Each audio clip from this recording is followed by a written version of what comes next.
Hello students, welcome back to my channel again. So students, आज हम बात करेंगे पार्टनरशिप डीड के बारे में। ओके तो अब हम ये पार्टनरशिप फंडामेंटल्स जो चैप्टर पढ़ रहे हैं, इसमें हमने लास्ट टॉपिक क्या पढ़ा था? Difference between ordinary partnership and LLP. तो अब हम क्या देखने वाले हैं? Partnership deed. तो भाई जरा ध्यान से देखिएगा। ओके तो पार्टनरशिप डीड होती क्या है?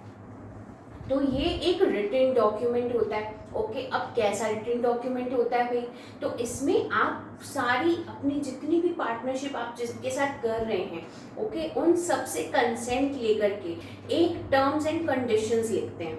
ओके अब ये जो पार्टनरशिप है, ये जो डीड है आपकी, वो क्या हो सकती है? ओरल भी हो सकती है। भाई आपने चार फ्रेंड्स ने पार्टनरशिप के लिए डिसाइड किया कि हम पार्टनरशिप में बिजनेस करेंगे। Okay A B C D. अब उन्होंने यहाँ पे ये चारों ही फ्रेंड्स थे, ठीक है, तो एक दूसरे पे ट्रस्ट कर लिया चारों ने कि हाँ ठीक है, हम लोग जो भी ओरली बोलेंगे वो हम आगे उसे फॉलो भी करेंगे। ठीक है, तो आपने एक ओरल एग्रीमेंट कर लिया। अब उसमें आपने कुछ चीजें डिसाइड करी, जैसे कि आप किस रेट पे प्रॉफिट शेयर करेंगे, किस रेशियो में शेयर करेंगे। ओके इंटरेस्ट ऑन ड्राइंग्स, अगर आप मतलब कैपिटल आपका जो फर्म होगा उसमें से आप ड्राइंग्स निकालेंगे तो जो आप उस पर इंटरेस्ट देते हैं उसको बोलते हैं इंटरेस्ट ऑन ड्राइंग्स। अगर आप वो देंगे तो कितना परसेंट देंगे। ओके कैपिटल है, आपने कैपिटल उसमें इंट्रोड्यूस करा है तो भाई उस पर आप इंटरेस्ट भी तो लेंगे। तो आप अगर आईओसी चार्ज करते हैं फर्म से तो वो किस रेट पर करेंगे। ओके अगर आपके किसी पार्टनर ने फर्म को ही लोन दिया है तो वो किस परसेंट से देंगे। ओके तो ये सब चीजें जो हैं ये हम किसी पार्टनरशिप में एंटर होने से पहले ही डिसाइड कर लेते हैं। ओके अब ये चारों फ्रेंड्स थे, इन्होंने ओरली ये डिसाइड कर ली सब चीजें। ओके कि रेट्स भी डिसाइड हो गई, आपके प्रॉफिट शेयरिंग रेशियोज भी डिसाइड हो गए।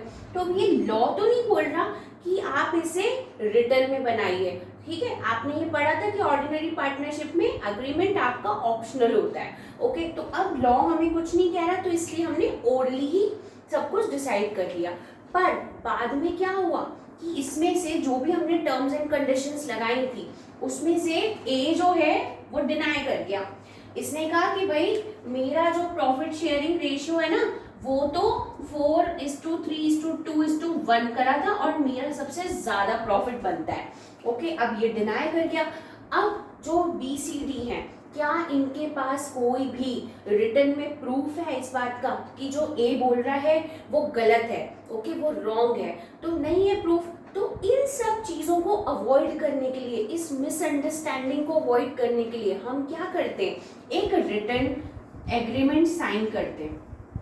ठीक है, जो कि एक उस पे सारी टर्म्स एंड कंडीशंस भी हम लोग लिख देते हैं और उस सारे पार्टनर्स जितने भी आपके पार्टनरशिप में एंटर करे हैं, ओके उन सब से वो साइन भी करवाते हैं। और इस एक्ट के अंडर में, मींस इंडियन पार्टनरशिप एक्ट 1932 के अंडर में आप इसे रजिस्टर भी करा देते हैं।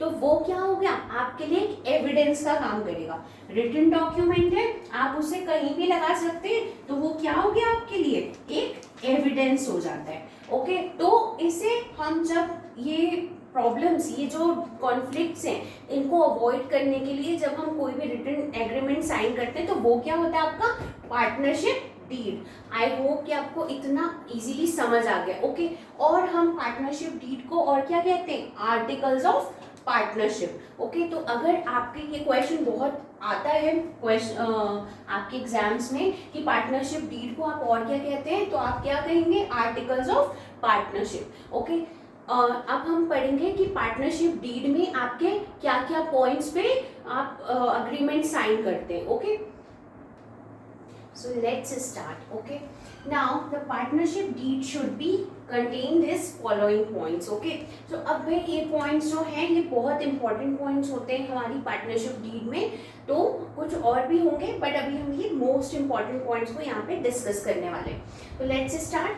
So name and address of the firm, भाई जहाँ पे आप बिजनेस को रन करेंगे, ओके आपका बिजनेस जहाँ भी जिस जगह पे रन होगा तो उसका आप एक तो क्या करेंगे, उसका नेम जो होगा वो तो सबसे इम्पॉर्टेंट है भाई। किस, जैसे सपोज मैं कुछ भी एक नेम रख रही हूँ, okay, Ram and company, Shyam and company, जो भी मैं अपना पार्टनरशिप का नेम रख रही हूँ, तो वो नेम और एड्रेस ऑफ द फर्म उसमें होना ही चाहिए। नेक्स्ट होता है name and address of the partners, तो जो आपके पार्टनर्स हैं उनके सबके नेम्स, उनके सबके होम एड्रेस जहाँ भी वो रहते हैं, ओके।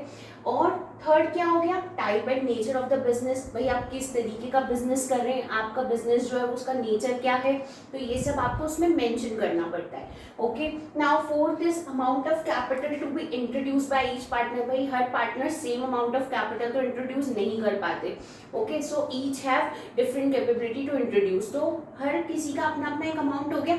तो अब हमें वो भी इसमें पार्टनरशिप डीड में राइट लिखना पड़ता है कि हमें पता चले कि ए ने कितना इन्वेस्ट किया है, बी ने कितना कैपिटल इंट्रोड्यूस किया है, तो आपको ये भी इसमें मेंशन करना होगा। Now fifth is interest on capital, जैसा मैंने अभी आपको बताया था कि हम लोग जो कैपिटल इंट्रोड्यूस करते हैं, ओके, तो उस पर हम कुछ इंटरेस्ट भी चार्ज करते हैं फर्म से, ओके, तो वो अगर आप चार्ज कर रहे हैं तो उसका रेट क्या होगा, ठीक है, इंटरेस्ट क्या होगा, interest, sorry, rate of interest, okay, ये देखेंगे आप। और अगर आप ड्राइंग्स निकाल रहे हैं तो भाई फर्म भी आपसे चार्ज कर रही है, ओके, तो अगर आप फर्म को भी दे रहे हैं इंटरेस्ट ऑन ड्राइंग्स तो उसका भी रेट ऑफ इंटरेस्ट आप देखेंगे, ओके।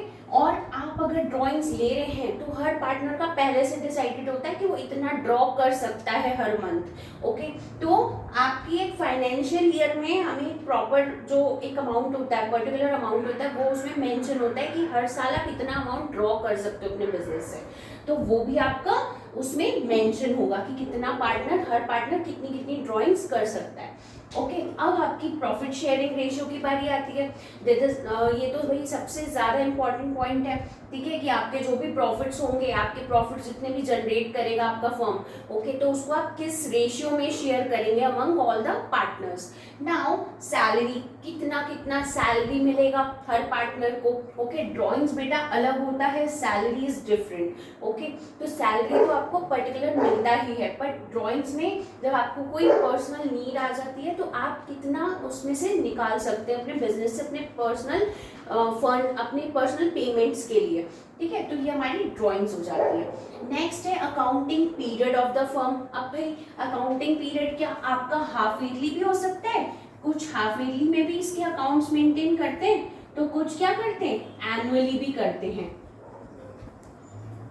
ठीक है, तो आपके एनुअली भी बिजनेस के फाइनेंशियल अकाउंट्स बनाए जाते हैं और हाफ ईयरली भी, तो किस उस मोड पे आपके अकाउंट्स बनेंगे वो भी डिसाइडेड हो जाता है, कौन सा अकाउंटिंग पीरियड आप यूज करने वाले हैं, ओके। नाउ गुडविल, अब गुडविल क्या होती है, जिससे हम अपनी कस्टमर को अट्रैक्ट करते हैं, वो रेपुटेशन मार्केट में, ओके, तो गुडविल जो होती है वो वैल्यूएशन करा जाता है गुडविल का at the time of admission and retirement of a partner. जब आप किसी नए पार्टनर को अपनी फर्म में लेकर आते हैं ना, तो आपकी गुडविल का वैल्यूएशन किया जाता है, मींस उसे कैलकुलेट किया जाता है कि हमारी फर्म की गुडविल ये है, ओके। और अगर आपके कोई पार्टनर रिटायर हो रहा है, ओके, तो तब भी आप क्या करते हैं, गुडविल का वैल्यूएशन करते हैं, तो किस उस पे आप मोड पे करेंगे वैल्यूएशन, ये भी हमारा उसमें ही पार्टनरशिप डीड में ही रिटर्न में डिसाइडेड हो जाता है। Now date of commencement of the partnership, किस डेट को आप पार्टनरशिप कमेंस कर रहे हैं, मीन्स स्टार्ट कर रहे हैं, ओके, सो कमेंसमेंट मीन्स स्टार्टिंग, ये भाई आपको बहुत अच्छे से पता होगा, आप 11th पास आउट करके आए तो कमेंसमेंट का मतलब वहाँ पे बहुत इजीली आपको मालूम होगा। Now, 13 point is rules to be followed in case of admission and retirement of partner. अगर कोई पार्टनर एडमिट हो रहा है नया आपकी फर्म में या फिर कोई रिटायर हो रहा है, तो भाई उस टाइम पे कुछ आपकी कुछ रूल्स होते हैं जो कि आपको फॉलो करने होते हैं। जैसे अब हम एडमिशन कर रहे हैं किसी पार्टनर का, तो उस टाइम पे गुडविल का वैल्यूएशन क्या रहेगा या फिर वो कितना इंट्रोड्यूस करेगा, हर चीज़ उसका जो प्रॉफिट शेयरिंग रेशियो होगा वो क्या रहेगा, तो ये सब चीज़ें हमें पहले ही डिसाइड करनी होती है कि अगर कोई नया पार्टनर आए तो उस टाइम पे पार्टनर्स जो ऑलरेडी एग्जिस्ट कर रहे हैं उनके बीच में कोई कॉन्फ्लिक्ट ना हो जाए उस वजह से, ओके। या फिर किसी पार्टनर का रिटायरमेंट हो गया, ठीक है, तो उसे आप जब वो पेमेंट्स देंगे रिटायरमेंट के टाइम पे जो हम देते हैं, तो वो किस मोड पे दी जाएगी, कितना कितना पेमेंट आप कितनी कितनी बाद में करेंगे। ओके, तो ये सब चीज़ें हम ऑलरेडी डिसाइडेड रखते हैं ताकि बाद में कॉन्फ्लिक्ट्स या मिसअंडरस्टैंडिंग्स को हम अवॉइड कर सकें। Now 14 point, settlement of disputes. अब भाई पार्टनरशिप है तो डिस्प्यूट्स भी हो जाती हैं कई बार किसी किसी ओपिनियन को लेकर के। मैंने बोला कि नहीं, मैं तो अपनी फर्म में ये नया एक एसेट है, मैं इसे इंट्रोड्यूस करूँगी, ये मशीनरी जो है मेरे लिए बहुत ज़्यादा बेनिफिशियल है, बट दूसरा पार्टनर उस बात से नहीं अग्री करता। ओके, तो हमारे बीच में क्या हो गई, कोई भी एक डिस्प्यूट हो सकती है, या फिर हो सकता है किसी और चीज़ों को लेकर के आपके बीच में डिस्प्यूट हो जाए। तो जब आपकी डिस्प्यूट होगी तो वो सेटल कैसे होगी, मीन्स उस प्रॉब्लम को आप फिक्स कैसे करेंगे, कोई आर्बिट्रेटर बिठाएंगे या फिर आपस में ही बैठ करके सॉल्व कर देंगे। तो आर्बिट्रेटर वो होता है बेटा जो कि आपको अपना एक आपकी प्रॉब्लम सुन के अपना फैसला सुनाता है, जो कि आप सबके लिए बेनिफिशियल होगा या फिर आप लोगों के लिए सबके लिए एक ऐसा डिसीजन होता है जिसे आप इजीली मान पाते हैं कि हाँ वो आपके सबके फेवर में आता है। Because okay, now auditing. अब भाई आप अकाउंट्स तो मेंटेन करेंगे, है ना, अकाउंटेंसी में अकाउंट्स तो मेंटेन होंगे, पार्टनरशिप के हो या फिर सोल प्रोप्राइटरशिप के हो, तो हम अकाउंट्स तो मेंटेन करते हैं अपने बिजनेस के। अब वो अकाउंट्स जो हम मेंटेन कर रहे हैं वो ऑडिट होंगे कि नहीं, और अगर ऑडिट होंगे तो वो जो ऑडिटर है वो किस मोड पे आएगा, उसका मोड ऑफ अपॉइंटमेंट क्या रहेगा। ओके भाई, आप उसको कितने कितने टाइम में बुलाते हैं, या फिर एक ही बार, जैसे आपका एनुअली जब भी आप अकाउंट्स बनाते हैं या फिर हाफ ईयरली, तो जब भी आप बनाएंगे तभी ऑडिटिंग होगी, तो आप उसे किस मोड ऑफ अपॉइंटमेंट पे बुलाएंगे। ओके, तो वो भी डिसाइडेड होता है इसमें। और next last point is bank accounts. भाई अब जो आप बैंक अकाउंट तो खोलेंगे तो वो जो अपने बैंक अकाउंट खोला है वो आपका फर्म के नेम पे ही रहेगा या फिर किसी पार्टनर के नेम पे रहेगा, और अगर वो पार्टनर के नेम पर है तो भाई उसे कौन सा पार्टनर उसके चेक वगैरह साइन करेगा, ये सब भी पहले से डिसाइडेड होता है। ये सब हमें प्रायरली डिसाइड करना पड़ता है ताकि बाद में इश्यूज ना क्रिएट हो। ओके, हमारे लिए बहुत ही इजी फ्लो में हमारी पार्टनरशिप चलती रहे। तो ये जो कुछ पॉइंट्स हैं, you have to remember these points, okay, so that आप इसे इजीली आप आगे भी अप्लाई कर पाए। Okay, so thank you for watching.